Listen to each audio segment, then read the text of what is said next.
Sugiti. Bonjour, je m'appelle Kim Sullivan. Je vous souhaite la bienvenue aux Nouvelles nationales d'APTN. Lundi matin, après des mois de tumulte au sein du Parti libéral, le premier ministre Justin Trudeau a annoncé sa démission. Trudeau a demandé au président du Parti libéral d'entamer le processus de nomination d'un nouveau chef.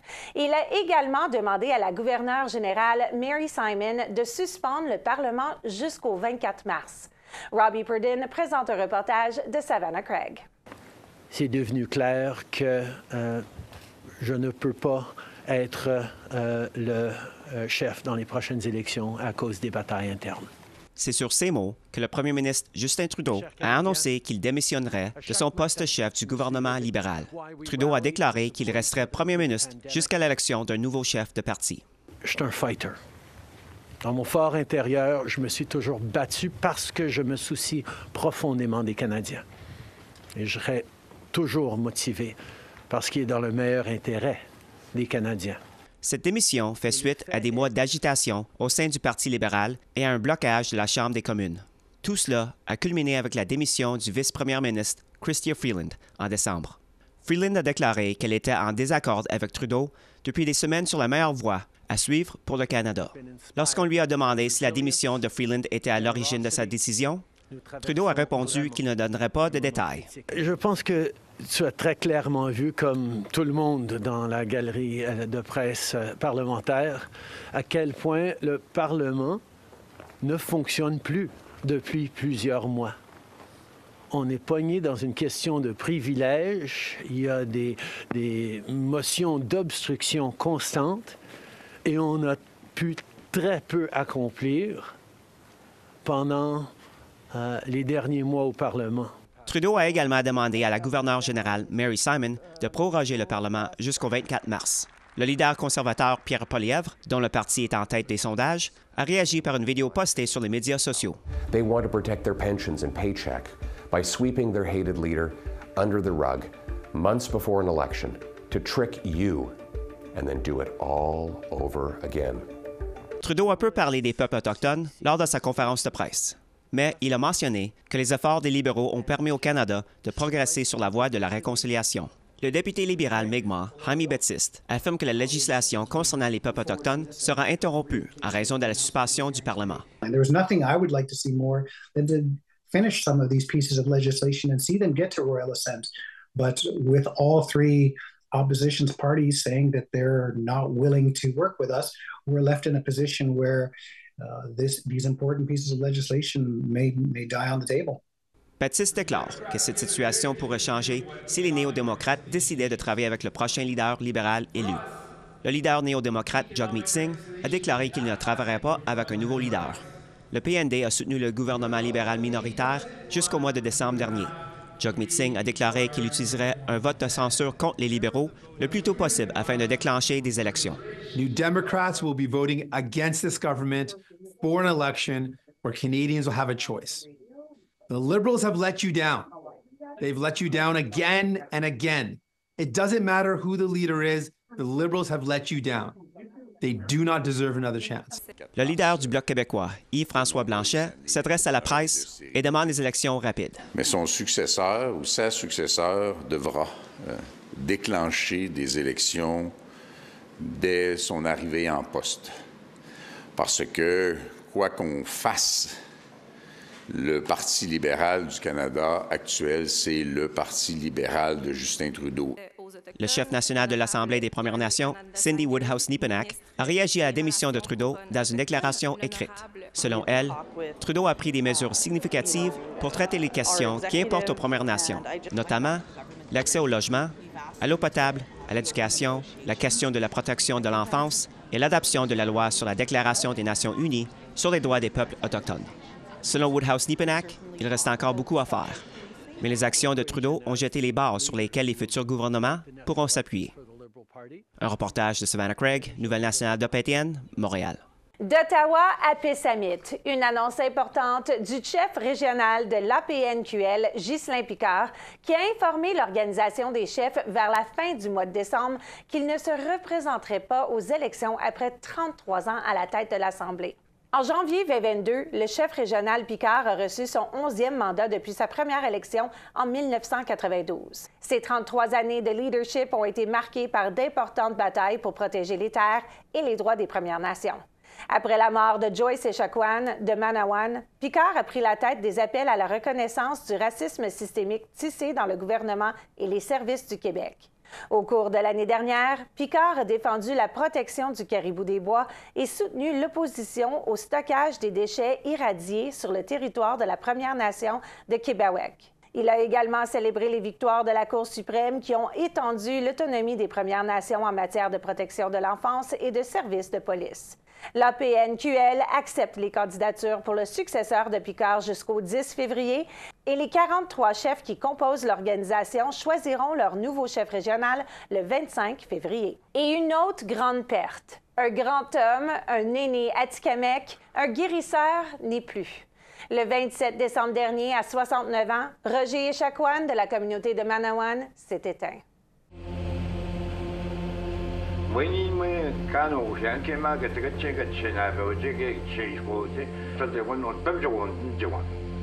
Roger Echaquan provenait d'une longue lignée de guérisseurs. Il faisait partie de la dernière génération née sous la tente qui a appris à un très jeune âge les enseignements des aînés.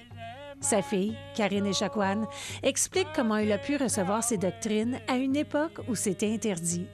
Il a été caché pendant un certain année.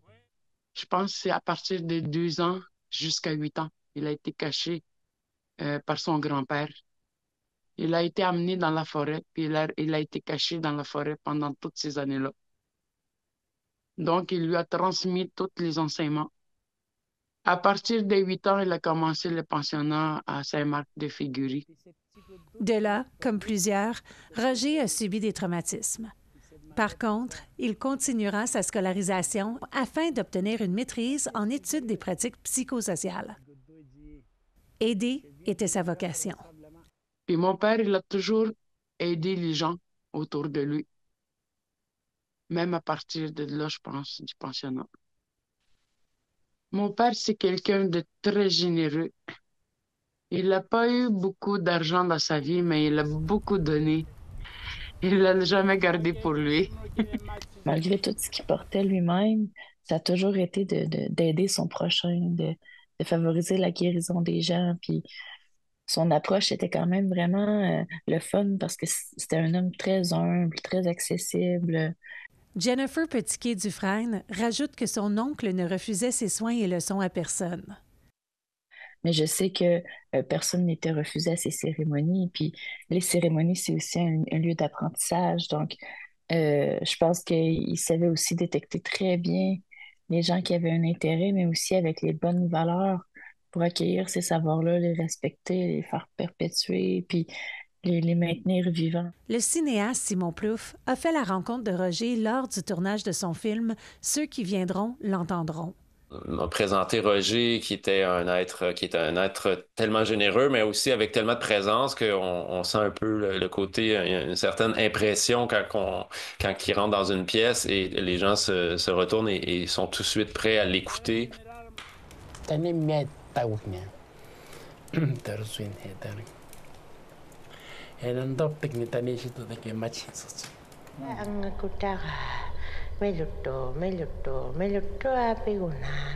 qui encourageait beaucoup les jeunes et les moins jeunes là, à retourner justement en nature, à explorer, à écouter, à observer. Karine croit que c'est là que le transfert des savoirs ancestraux persistera. Le seul moyen, c'est de retourner à la nature. C'est aussi là que Roger retourne. Ses cendres seront répandues dans 3 endroits différents. La communauté a entamé une levée de fonds afin de payer les frais des cérémonies. Le surplus ira à la continuation du partage de ses connaissances. Il y a plusieurs projets que Roger voulait réaliser, puis je pense que ça pourrait très bien servir pour essayer de remplir ces projets-là comme aussi dernière volonté de sa part. Comme celle de sa biographie. Et à chaque fois qu'on a un aîné qui décède, c'est quelque chose qui vient nous chercher. C'est comme un peu tout le temps la crainte d'avoir passé à côté Y a-tu transmis assez? Est-ce que son héritage va se perpétuer? Est-ce que ces légendes vont rester? Parce qu'il y aurait vraiment des fonds à investir dans la revalorisation culturelle, dans la transmission des savoirs pour les jeunes, l'occupation territoriale pour les jeunes. Mais je pense qu'il y a une partie aussi qui nous appartient en tant que jeunes, d'aller voir les aînés avant qu'ils décèdent, avant qu'ils partent rejoindre les étoiles. Ça, donc, il a semé énormément de plantes et de graines en fait, je pense que ça va continuer à grandir et à vivre malgré son décès. Avant de quitter, Roger a semé une dernière leçon. Mon père, avant de mourir, il m'a expliqué quelque chose pour que je comprenne pourquoi il part.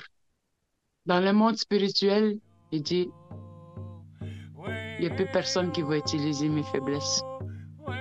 Je vais vous guider à partir du monde spirituel. Je vais être plus efficace l'autre bord. Merci, Roger. Une demande d'excuses 34 ans plus tard? Il n'est jamais trop tard, selon certains. Soyez là après cette courte pause pour en savoir plus.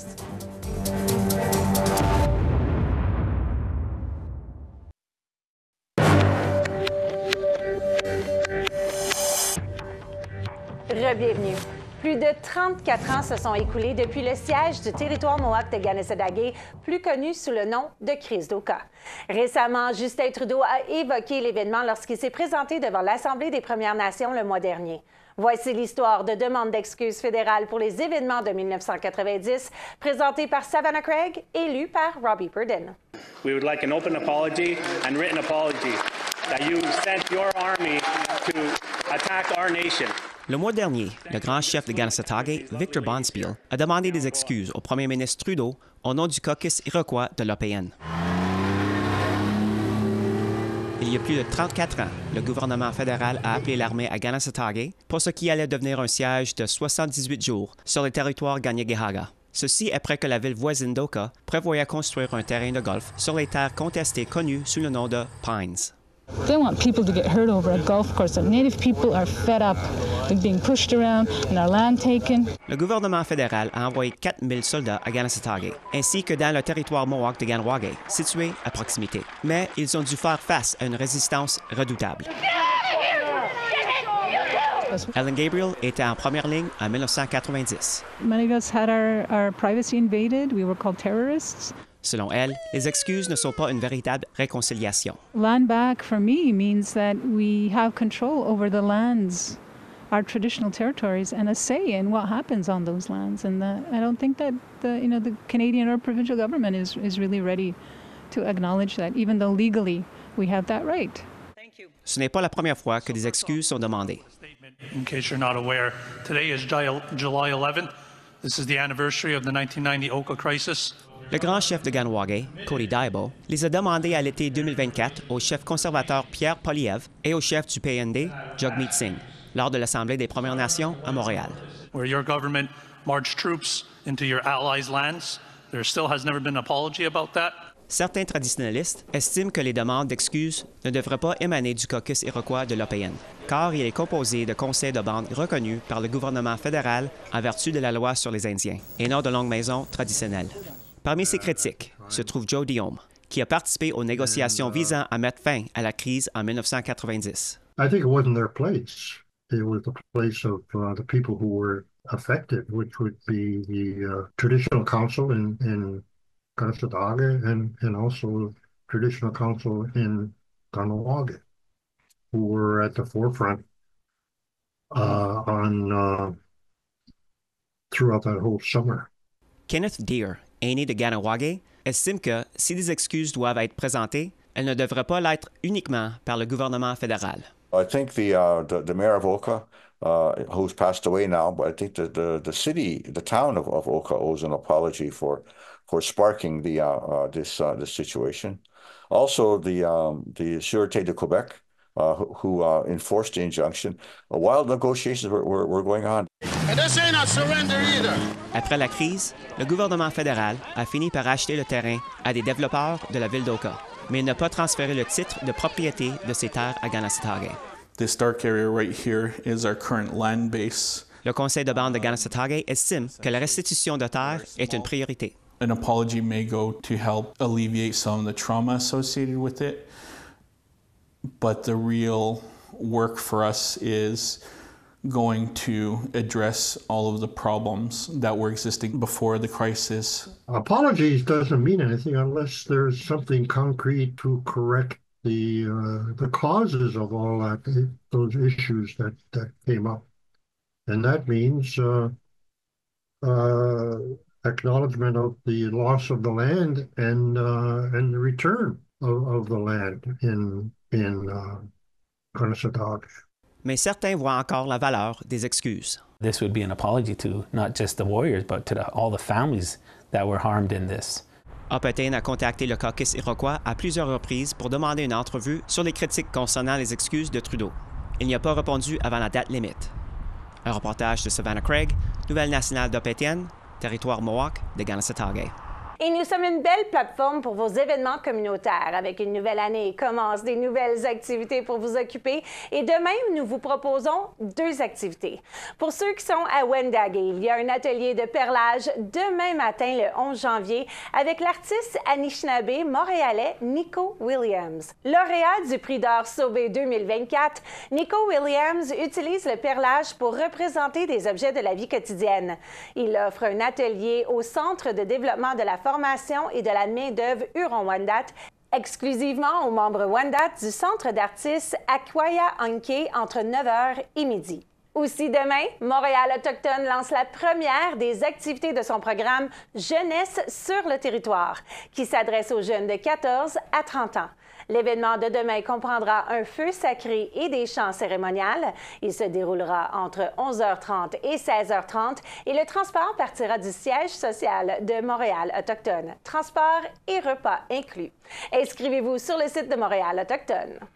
Et restez des nôtres car au retour de cette courte pause, nous faisons appel à vous, famille autochtone de l'île de Montréal.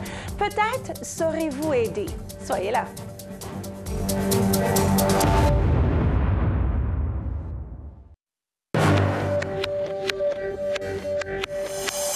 Bienvenue. Avez-vous déjà réfléchi à accueillir chez vous un enfant ou un adolescent qui est pris en charge par la Direction de la protection de la jeunesse? Cela peut être une expérience enrichissante pour vous et pour eux. Je me suis dirigée vers les centres de la jeunesse et de la famille Batcha afin de parler avec la chef de famille d'accueil Continuum Projet de vie, Stéphanie Higdon, du manque important de familles d'accueil autochtones. Nous sommes ici parce que vous avez une demande très spéciale de notre population. On veut parler de maisons d'accueil. Nous savons que nous en avons besoin. C'est un besoin réel de la communauté, surtout quand ça vient à nos enfants autochtones. Vous recherchez des familles. Oui, effectivement, nous recherchons continuellement, régulièrement, mais présentement, plus davantage des familles d'accueil qui peuvent prendre soin de jeunes enfants autochtones qui doivent être placés en famille d'accueil soit régulière, soit banque mixte, et qui peuvent donner des services culturellement sensibles à ces jeunes-là. Il y a 2 points que vous avez mentionnés que j'aimerais mettre une lumière. La première, c'est qu'on dit famille d'accueil régulière, famille d'accueil banque mixte. Pouvez-vous nous donner la différenciation entre les 2? Bien, on regarde vraiment, on a souvent des enfants qui rentrent en famille d'accueil qui ont besoin d'un environnement stable et sécuritaire de courte durée. Alors, on a besoin des familles qui sont ouvertes à donner vraiment un environnement chaleureux et sécuritaire pour ces jeunes qui, éventuellement, vont retourner à la maison. C'est toujours notre souhait, c'est d'essayer de réunir les enfants à la maison avec leur famille. Alors, on a besoin de familles régulières qui sont capables de faire ça, mais on a aussi besoin des familles qui peuvent donner un environnement long terme, qui veulent élever un enfant à majorité, passer l'âge de majorité pour la vie. Alors, on regarde vraiment des familles de type banque mixte qui pourraient faire ça vraiment très long terme. Et là, le deuxième terme que vous avez mentionné, que je trouve qui est très important, c'est que vous avez dit on a besoin de familles qui sont culturellement appropriées pour ces enfants autochtones. Expliquez un peu c'est quoi une maison qui est culturelle. Bien, on regarde, c'est sûr qu'à Montréal, ici, on est très loin des communautés autochtones. Alors, on n'a pas toujours le luxe, si vous voulez, d'avoir des familles complètement un match parfait. Par contre, on essaie de trouver des familles d'accueil qui ont une affinité, qui ont une connexion, qui ont un intérêt, qui ont une passion, qui connaissent un peu la communauté, qui sont capables de donner des services culturellement sensibles parce que les enfants vont être élevés dans un environnement où on veut promouvoir leur développement d'identité positif. Alors, on a besoin des gens qui ont certaines connaissances, une ouverture d'esprit, une motivation à se développer eux-mêmes pour pouvoir bien répondre à ces enfants-là. Et on parle aussi de maisons positives. Quand on pense aux enfants autochtones, plusieurs viennent du Nord, plusieurs, leur langue principale serait l'Inuktitut ou l'anglais. Donc, à Batcha, c'est les familles anglophones dont vous avez besoin ou des familles qui disent que dans leur maison, c'est principalement le fonctionnement se fait en anglais. Oui, effectivement, le Centre jeunesse Batcha, c'est vraiment, on dessert la population anglophone sur l'île de Montréal. Alors, on cherche des familles d'accueil qui fonctionnent principalement en anglais. C'est sûr qu'on a un couple, on a une personne unique ou quelqu'un qui parle les deux langues, le français et l'anglais ou autre, il n'y a pas de problème, en autant que la famille fonctionne en anglais. Et c'est sûr aussi, c'est encore mieux si on peut avoir des familles qui ont une connaissance de l'Inuktitut ou qui veulent l'apprendre ou qui sont ouverts à aider l'enfant à développer sa langue, mais l'importance de l'anglais est très importante, surtout, comme tu as dit, pour les enfants qui sont déplacés de leur communauté, pour assurer qu'ils sont toujours capables de communiquer avec leurs parents. On dit souvent que ça peut être épeurant de s'ouvrir culturellement. Vous dites, vous n'êtes pas nécessairement obligé d'être autochtone, vous pouvez avoir une affinité vers. Il y a des super belles organisations à Montréal comme Tacitiguit qui, justement, leur mission est de prendre des familles et les intégrer dans la culture autochtone. Donc, il y a des choses en place qui font en sorte que ces familles-là, on l'aide. Oui, effectivement. C'est sûr qu'on recherche vraiment des familles qui ont déjà une connexion, qui ont déjà une connaissance, qui ont déjà une affinité. On n'est pas là pour former des familles d'accueil parce qu'on ne peut pas faire ça. C'est une culture, c'est très riche. Mais on a absolument des belles relations, des belles ressources dans la communauté qui nous aident beaucoup, qui aident énormément les familles d'accueil à les connecter aux informations qu'ils ont besoin pour se développer eux-mêmes.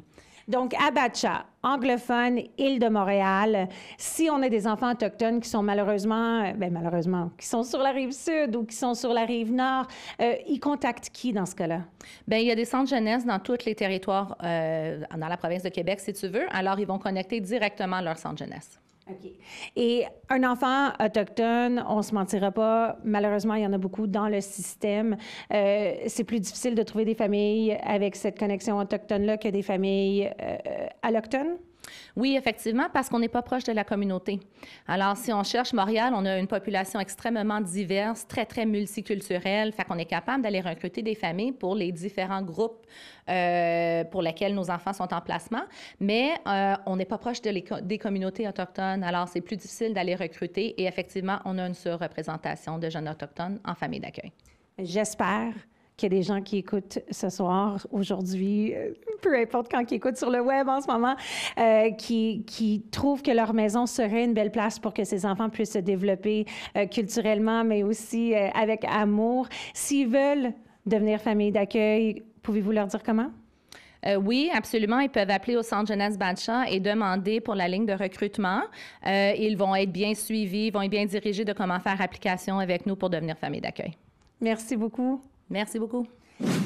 Sur ce, se terminent les nouvelles nationales d'APTN. Merci de vous être joints à nous. On se reparle la semaine prochaine. Kuyan Nami.